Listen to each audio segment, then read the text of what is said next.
आइए आपको संसद का भी संग्राम दिखा देते हैं कि लोकसभा में क्या हालात अभी बने हुए हैं। ये ब्रेकिंग न्यूज आपकी टीवी स्क्रीन पर। संसद में विपक्षी नारेबाजी लगातार जारी है। लोकसभा की कार्यवाही शुरू होते ही विपक्ष ने अपना हंगामा शुरू कर दिया है, लेकिन क्या जो रणनीति बनी है उसके तहत हंगामा ही होगा या फिर कुछ और? 3 माह के बाद में अगर करते हैं तो 12% उसके ऊपर ब्याज सहित उनको किसानों को क्लेम दिया जाता है। तो अगर बैंक भी अगर गलती करेगी या बैंक के सम्मुक्तियों के कार्यान्वयन की स्थिति के संबंध में एक वक्तव्य प्रस्तुत करता हूं। राइट।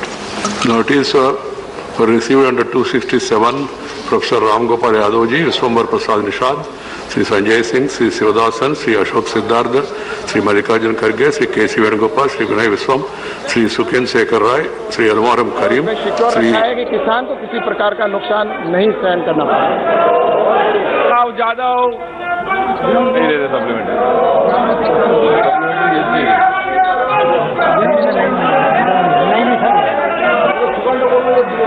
अरे बाबू नहीं त्राणा। अरे मेरा माइक ही नहीं चालू हुआ। अध्यक्ष महोदय, आपका बहुत बहुत धन्यवाद। मैं मंत्री महोदय से ये पूछना चाहूंगी, जिस तरीके से अभी उन्होंने बताया कि कोई भी बीमा में प्रॉब्लम होती है या लेट उनका भुगतान होता है तो उसके लिए वो बताया जाए, पर मेरे संसदीय क्षेत्र में आसपास कई जिलों में सोयाबीन, मूंग की खेती 100% नुकसान हुए, जिनके भुगतान उन्हें पिछले वर्ष के अभी तक नहीं दिए गए। इसमें क्या सरकार और मंत्री महोदय कोई एक्शन लेना चाहेंगे? और उसी के साथ में फसल बीमा भुगतान तथा इंस्टॉलमेंट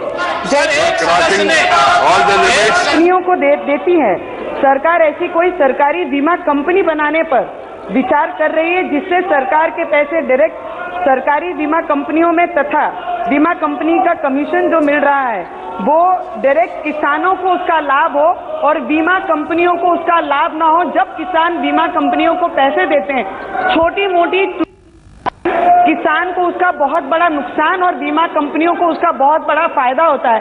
तो इस पे कोई सरकार इस पे विचार कर रही है कि आने वाले समय में सरकारी बीमा कंपनी बनाकर सीधा डायरेक्ट किसानों को उसका लाभ मिले।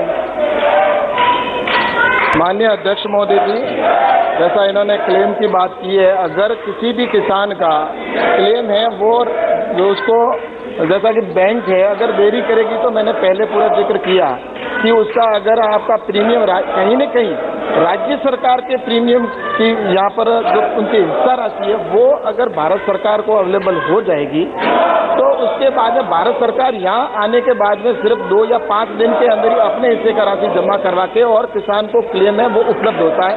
तो वहाँ पर इसके मुख्य कारण रहते हैं राज्य अपने सब्सिडी के अंदर जो का पार्ट है वो नहीं देना होता है, कई बार ये स्थिति होती है, कई बार बैंक के भी डेटा होते हैं वो भी सही नहीं होते, इसकी वजह से ऐसी प्रॉब्लम आती है।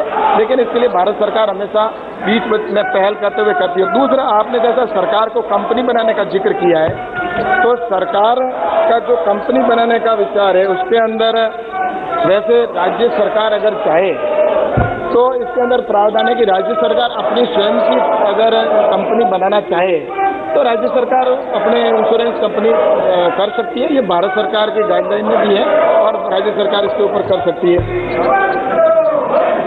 और भारत सरकार की all India insurance company already है, जो ऑल इंडिया इंश्योरेंस कंपनी है वो भारत सरकार की है और इसके साथ ही अलग अलग राज्यों के अंदर इसका टेंडर होता है और टेंडर के अंदर जो राज्य जो कंपनी उसके अंदर जाती है वो करती है और उसके लिए बाकायदा उसको उनके ऊपर ये स्वतंत्रता नहीं है, उनके ऊपर बाकायदा एक लिमिटेशन है और उसके अनुसार ही टेंडर होता है। टेंडर प्रक्रिया में पहले इसका ये था कि किसानों की समस्या आती थी तो पहले जो टेंडर होता था वो टेंडर 1 साल के लिए कंपनी का होता था, लेकिन अब इसको बढ़ाकर 3 साल का कर दिया है और 3 साल का टेंडर होने की वजह से वहाँ पर